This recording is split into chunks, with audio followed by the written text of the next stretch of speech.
Hey students, Mr. Lopez here, and today we are going to be doing a review on the Econ Chapter 4, okay? Now, I know it's been a long time since we've done anything whatsoever in this class, and that's because I try to give you guys the time to catch up. And now that most of you have caught up, it is now time to move forward, alright? Let's not let that senioritis develop up on us, okay? Because we still got a semester to finish, alright? Now, so I think it's only fitting that we do a little review on Chapter 4 because I will be testing you guys on Chapter 4 this Thursday, alright, through a traditional Google form test, okay? Now, the test will be assigned on Thursday, right, but it's not due till Saturday, alright? So you guys have quite a bit of time to do that stuff, but please do not procrastinate. But your test will be out of 40 points, alright? There are 30 questions on the test. Each test is 1 point each, making it 30 points. Wait a minute.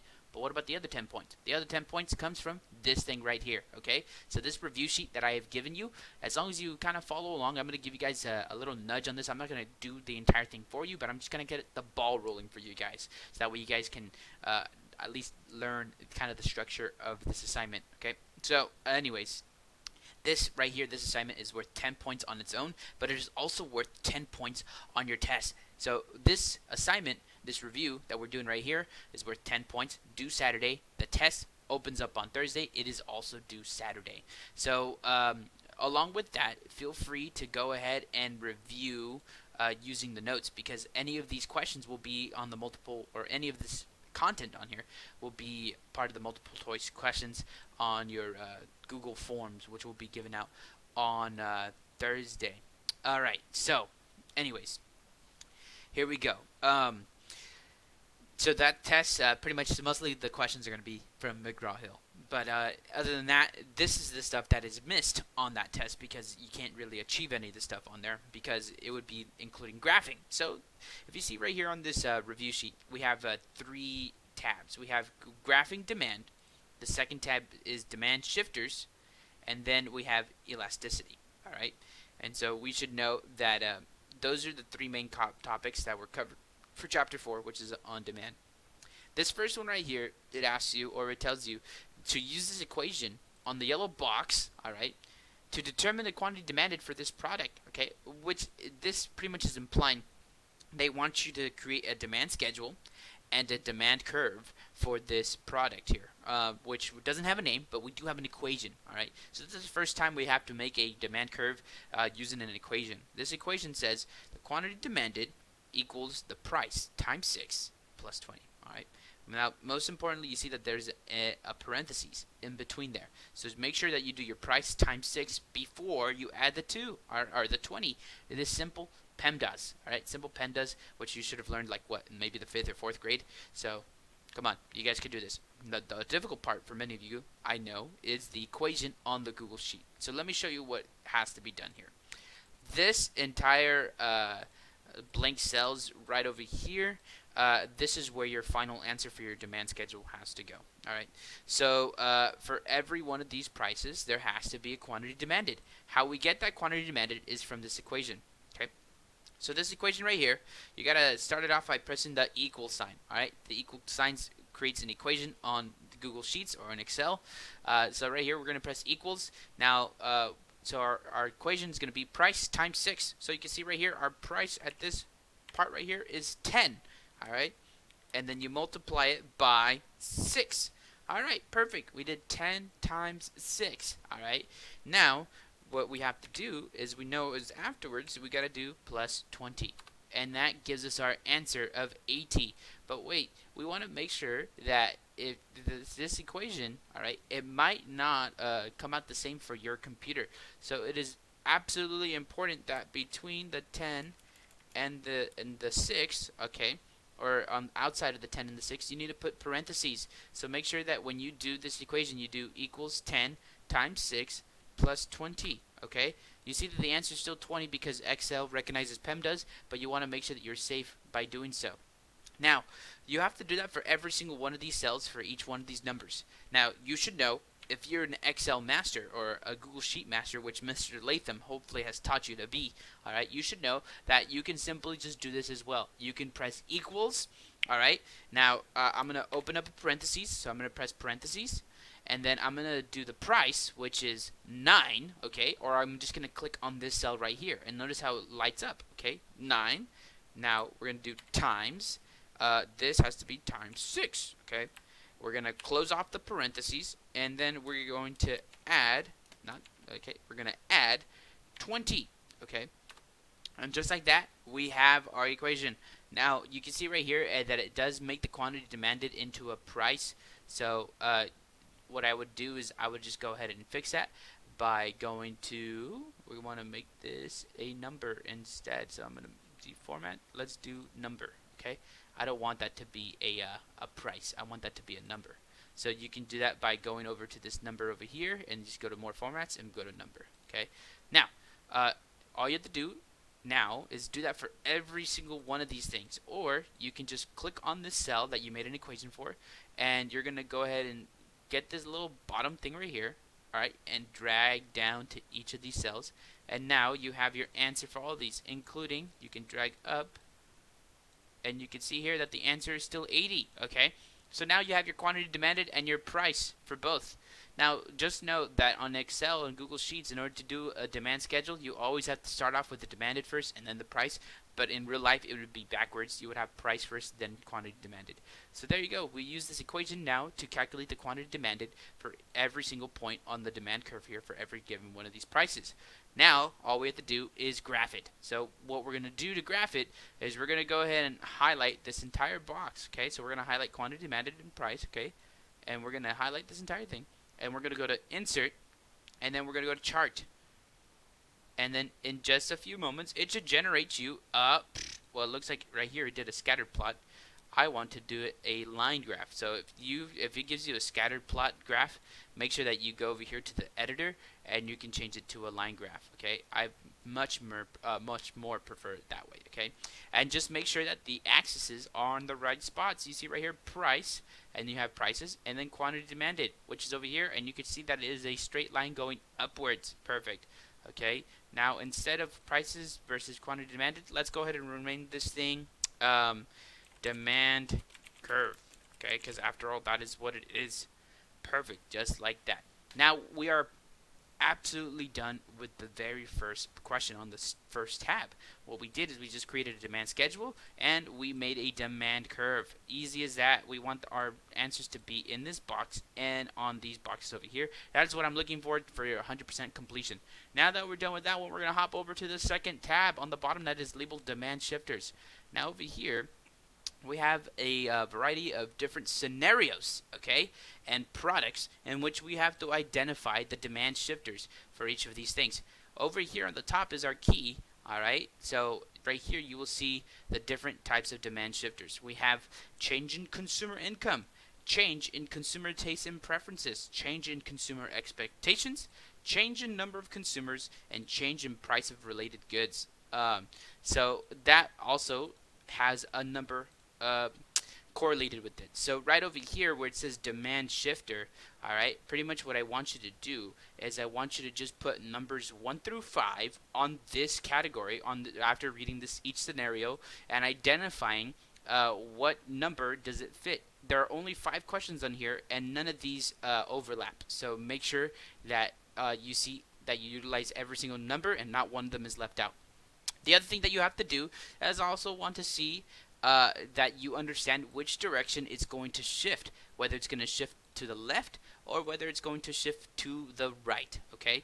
So let's go over a few of these things so that way we can kind of understand what to do here. So this first question asks the grocery store items, okay? So that's the product that we're looking at. We're not looking at just one specific item. We're looking at a variety of different items, all like many items that you will see at the grocery store. Let's read into it, okay? So it's right here. According to the USDA, over half of consumer money spent on food has been on food away from home. All right, so pretty much what that means is that over half of the money that we usually spend on food, all right, we're spending it outside of the grocery store. We're not bringing that food to our house. We're going to restaurants instead. All right, so this has to do mostly with newer generations of individuals, such as millennials and Gen X's. All right. They don't know how to cook. Really, most of us really don't know how to cook anymore because most of our family members are not really teaching us how to cook, or we don't really have an interest to cook, which is why we have culinary arts classes to try to improve ourselves from having to cook more at home. Because not enough people are buying foods anymore at the grocery store. Yes, a vast majority of us are, because all our family members probably include somebody that is not a millennial or Gen X and they cook at home, right? Like your parents or maybe your aunt and uncle, right? But us younger people, we don't generally do that, especially when we move out. And you guys will understand this when you become adults, right? Now, most of these millennials and Gen X's are becoming adults, and they're not cooking at home. They're not, when they go move out to college, which when you guys might be doing. When you move out to college, you're probably not going to go out and buy your own groceries, all right? You're probably going to more often than not go out to eat with your friends out at a restaurant. That's right. Now, because of this, not many of us are utilizing our skills to cook at home, right? And we are rather buying more stuff outside of our houses or outside of the grocery store. But now, with this situation of the coronavirus, right, we have to these demographic of people are now going to the grocery store to buy food because many of them can't even go out to eat anymore to restaurants. So they stocked up on whatever they could and they quarantine themselves at their houses, right? So we are seeing a large shift in the demand of grocery stores. Now, because of these people are now shopping at the grocery store. That's why all of this stuff went off the shelf. It's not because of just people bulk buying and they overbought a bunch of these foods at the grocery store, but it's also because there's a larger number of people that don't usually go to the grocery store that did go to the grocery store, and those people are also probably the people that are bulk buying. Now, I have a graph to go along with this. I know all this stuff over here on the side is just some stuff that I like to include. But if you see over here, this actually is a graph provided by the USDA that actually shows out of the entire dollar that we have, right, all the money that we have in terms of the United States, what portion of our dollar is spent on food. And so you can see over here, the red means food at home. That's food that you would buy at the grocery store. But blue is food that we buy outside of the grocery store, which is like at restaurants and all that stuff, right? And you can see over here that before, it used to have been that more of our money, right, was spent at grocery stores, but then more and more of it was spent on, like you can see over half of it now is being spent on restaurants outside of your house, okay? So you can see over here, out of this entire bar right here, you can clearly tell the majority of it is blue, and that is up to this date. Most of us are not buying food at grocery stores anymore. That's pretty much the story to tell, mostly because we don't know how to cook, which is why you probably see those videos on Facebook or Instagram or whatever social media you use where it's showing you how to cook a delicious meal, because that is the food industry trying to get us to buy more stuff at the grocery store. Now, aside from that little lesson, students, now we got to understand what is the demand shifter for this scenario. There's a new demographic of people that are going to the grocery store now to buy food so they can be quarantined at home.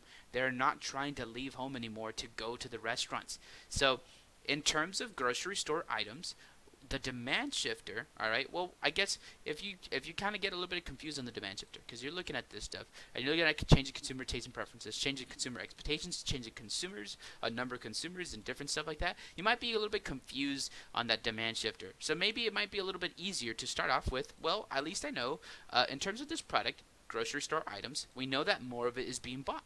So at least you know exactly where to go over here in terms of shifting to the left or to the right. You should know. All right, more people are buying this stuff, so therefore it is shifting to the right. Now you could do a simple X to just let me know, like, okay, well, this stuff right here is going to shift to the right. Perfect, we know that. But now we got to focus on the demand shifter. Okay, so more people. There are new people, if you will, all right? A lot of people that don't usually go to the grocery store that are now buying stuff at the grocery store because they have to. Many of them can't even go out to eat anymore and sit down like they like to do. So they are now forced to learn how to buy stuff at the grocery store, including Mr. Lopez, who doesn't generally buy a lot of stuff in the grocery store for himself to cook. He mostly goes out to eat. But of course, Mr. Lopez is an educated consumer. He is not a bulk commodity buyer and knows exactly what to buy. But anyways, demand shifter category, because there are new people buying stuff that they've never done before, I'd say that this is a change in number of consumers. because we are now introducing a new set of consumers in here into this market. So over here, our demand shifter is going to be 4, okay? That means change in number of consumers. Let's look at this next scenario, okay? For this product, milk, okay? As Mr. Lopez has explained before, right? The dairy industry, all right? But he probably didn't tell you this. The dairy industry is actually the #1 agriculture industry in California. That's right. It is the #1 commodity in agriculture. That means it makes the most money than any other product. Not apples, not oranges, not avocados, not coffee. It is dairy. It is milk. It makes the most money than any other farm product in California. All right. So for decades, milk has been the king of the agriculture industry. But as you know, as of lately, right, there have been many dairies in California that have been forced to file for bankruptcy, which means they are not making enough money in terms of the stuff that they are producing.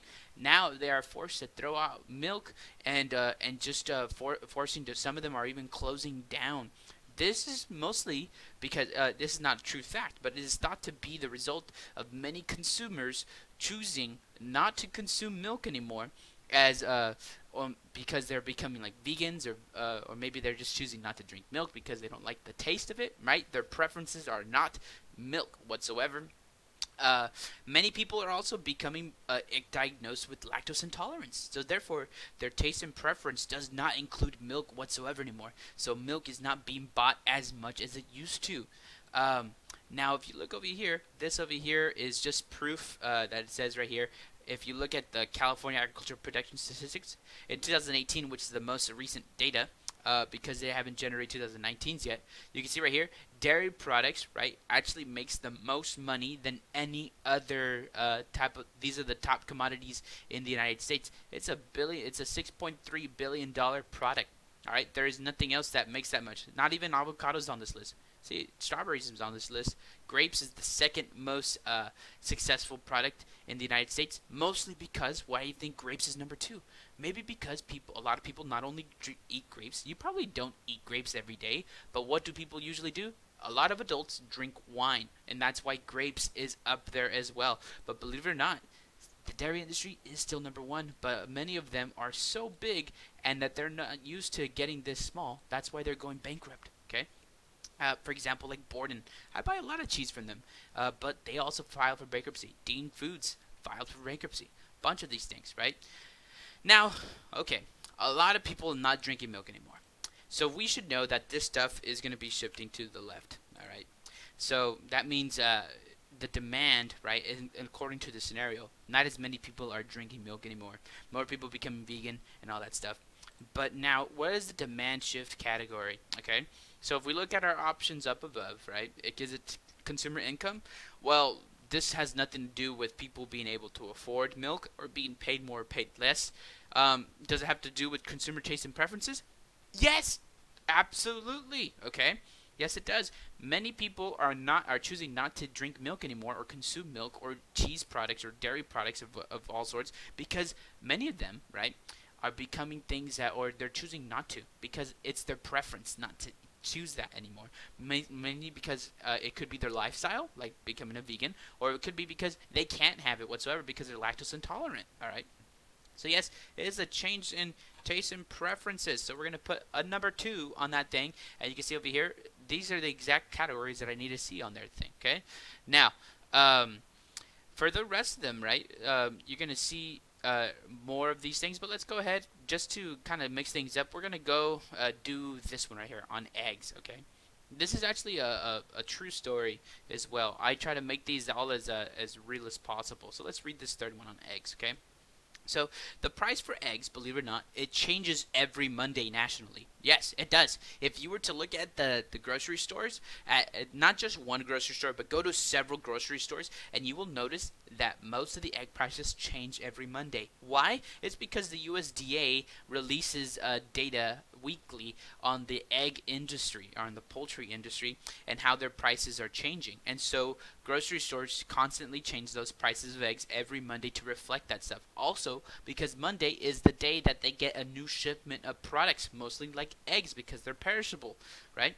Anyways, the prices for eggs change every Monday. In the first week of the coronavirus scare, what do you think happened? A whole bunch of eggs were all sold out. You didn't see them on the shelves anymore because so many people, right? These uneducated consumers, they don't know eggs. They can't cook that many things. What do they know how to cook? They don't know how to cook expensive and really complicated products or foods. So what did they do? They buy simple products that they know how to buy that or know how to make. That's why cup of noodles and ramen were the first ones to go off the shelves. All this bread and sandwich fixtures because these guys know how to make easy sandwiches. Eggs, most people know how to make some easy eggs, right? But you see all these other complicated food products like you see all the produce at the grocery store not sold out. It's still on there. Why? Because these people actually have to prepare these things to become a more complicated food product or food that they have to make. Eggs, super simple. So all these people, these uneducated consumers that don't usually go to the grocery store, are now finally going to the grocery store and they're like, okay, what do I know how to cook? Eggs, cup of noodles, bread, perfect. That's all they're gonna do. They're gonna buy some simple products. Anyways, that's exactly what happened. All the eggs were sold out. Okay, so all these stores, right? Due to the eggs being more scarce, right? These farmers that that have to deliver these eggs, right? They're like, shoot, all right, well, I don't have enough eggs to really give all these stores because these stores usually just order this much every week, and now they're asking for all of it. Oh, I don't have that much. It's scarce. And now you should know for the beginning of this not this unit, but this semester, when we learned about economics, right? We learned that scarcity is one of the determining factors on well, pretty much a value of how much something costs. Okay, so because there are less eggs, right, that are being distributed across the United States, all right, because it is more scarce, it has to become more expensive. All right. So therefore, all right, you as an agricultural economist that you are, right, you will know that the prices, or you at least forecast, right, that the prices of eggs will go up over $1 soon. All right, it's gonna go up next week. Okay, so because you know that it's gonna go up next week, right? Then that means if you see those eggs still on the shelf right now, because maybe you found that store that has a little bit of eggs left because it has not yet sold out, right? You know because eggs are more scarce that it's gonna go up next week. What are you gonna do? All right, as the consumer and as an agriculture economist, and you forecast these prices of eggs, right?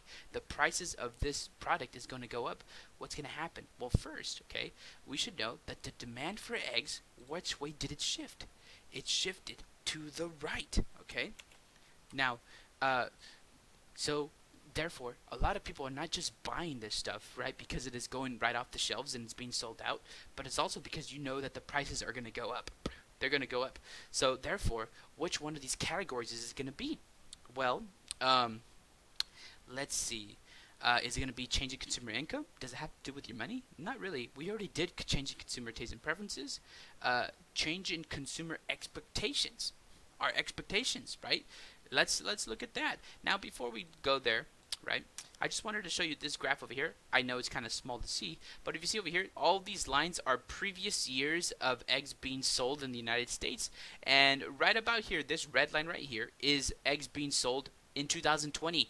And right here where we are, right, the eggs prices, well, not egg prices, but egg demand spiked up in this coronavirus sale. They sold a bunch more eggs than they ever had done in history. Holy cow, isn't that crazy stuff?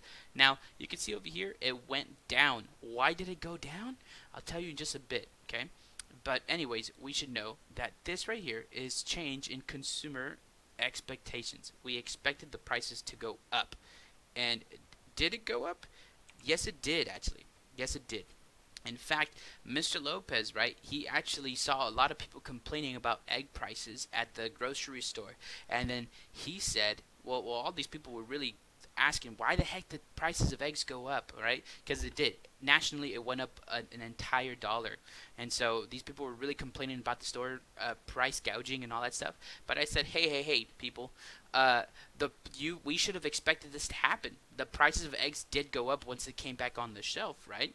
But come on, simple high school economics. You should know that when there's a lot more demand for a specific product and there is less supply of it, then the price goes up for this. It is simple economics because it is more scarce. And so all these people are really they're very confused on why is it that eggs have gone up in price, but it's because it's become more scarce and this farmer has to increase their prices, and that price gets passed over from the supply chain to all the way to the stores. The stores are not the ones that are saying, "Oh, we're going to increase the price." It's because there's less of it. They had to buy those eggs for a higher price, and now they have to sell those eggs to the people, and they're not going to undersell so they can lose money. They're gonna still mark it up a bit so they can make some money. So they have to pass those costs over down to the consumers. And so, therefore, the price of eggs increased. And now that the price of eggs did increase, students, what do you think did happen? Well, that's not part of this question, but just know that you can see over here, it dipped down. You can see over here that after it spiked up, it dipped down. Because now that egg prices are high, people are not buying that many eggs now because they're more expensive than before. And that's okay. I know soon enough they will start buying some more, but not only that, it's also dipping down because all these people that bought their eggs, they're satisfied with the eggs that they bought. They're not going to buy any new ones for a while, so therefore you're probably going to see a big dip going down here in terms of this graph. Part about being an economist, students, is knowing how to read a graph, right? And kind of interpreting that stuff. So that's why I included that graph into this thing right here. Anyways, you have two other scenarios to answer on your own. I went over three just to be very generous and to tell a little story. But that's the dealio, okay? So you have those other two to complete. Now we're going to move over to our third tab here on the bottom that says elasticity, okay? Elasticity. Now, if you see this, this looks absolutely super duper familiar, right? That is because I have gone over it before. The only thing that is different is I added this question up above. So if you see over here, students, I gave you guys three different ways to identify elasticity in demand. All right. The first way is by just eyeballing the graph. You should know that when the graph is really steep, it is inelastic, and when the graph, right, the curve looks very not that steep whatsoever, right, more plateaued, right, it is inelastic, okay? And so pretty much I just wanted you to look at these graphs and know which one is which. But we know the second way to determine demand elasticity is by asking three essential questions, and that is, can the purchase be delayed? Are there adequate substitutes available? And does the purchase use a large portion of your income? Remember that as you answer yes more for these three categories, that your answer is more and more elastic. If you answer more no's, it is more inelastic. Your third version is doing the expenditures test. Okay, so that means you're calculating the you're calculating the expenditures by calculating the price, by multiplying the price and the quantity for point A, and then multiplying the price and the quantity for point B. So we're moving from point A to point B over here. So you should put those things in here, right? And then just know that if the expenditures go up from point A to point B, then it is inelastic. If the expenditures go down, that means it is less expensive when we get to point B, then therefore it is inelastic. Okay? So, therefore, we're going to go ahead and put our answers there. Now, just as a fun one, I know this is from Chapter 5 over here, but I want you to go ahead and complete this one as well, calculating the supply elasticity on this as well. So this is expected for you guys to complete because we will be rolling into Chapter 5 once again after this test is over. Now, just to go back, just to kind of correct this, I think I might have slipped up and said that this right here, the A, I said it maybe was elastic and B is inelastic. Maybe I was wrong. Maybe in my head I'm wrong, but I just want to make sure I correct this anyways, just to reiterate. Okay, let's just go ahead and do this first question by ourselves. Okay, how about that? All right, so this first one, right, just by looking at these two demand curves, which one appears to be more elastic and inelastic? Okay, so if we look at A, okay, at this graph over here, it is sloping downwards. Okay, so we see right here, for every change in price, so let's say this is $1 to $2, we could see right here that the quantity demanded barely changed. Okay, so this product barely reacted to this to the change in price whatsoever, probably because it's a big necessity, or maybe it didn't matter. The price changes, it's insignificant on how much I buy. All right, so you should know that by that description, that this product right here is inelastic, so meaning it doesn't stretch that much. All right, just because like kind of like a rubber band, right? It's inelastic, or a rubber band can be really elastic, right? Um, so it didn't change that much. So because of that, it is inelastic. So we can see over here that our product, right, our graph A is inelastic. Also, because it looks more like an I shape, so therefore it is inelastic. If we look at graph B over here, it is shaped more like an E, because if you were to draw these two lines right here, you could see that it's E. Okay, so you should know, not just because it is the only other answer to put, that it's elastic, right? But you should also think about it. If you were to look at this graph, right? If this changed from $1 to another, you can see there's a big change in the quantity demanded for this product. So therefore, because a change in like a price, a small change in price for this product, it resulted to a big change in quantity demanded. That sounds like an elastic product to me. All right. So therefore, those are your answers over here. All right, and there you go. For these other ones, if you, I would go through these again, but I think you can always go back to the video from a previous week so you can see how to do these questions here. And so, this, of course, is due Saturday. For these that have any questions, we'll see each other on Thursday through Zoom. All right, so go ahead and work on this. It's due Saturday, and study it up for the test that will be opened up on Thursday. That is also due Saturday. All right. I hope that everybody is doing well. Hope you enjoyed this video, and maybe you didn't need this video to complete the assignment anyways, but it's okay. It's here for you anyways. We'll see you guys on Thursday during our Zoom call.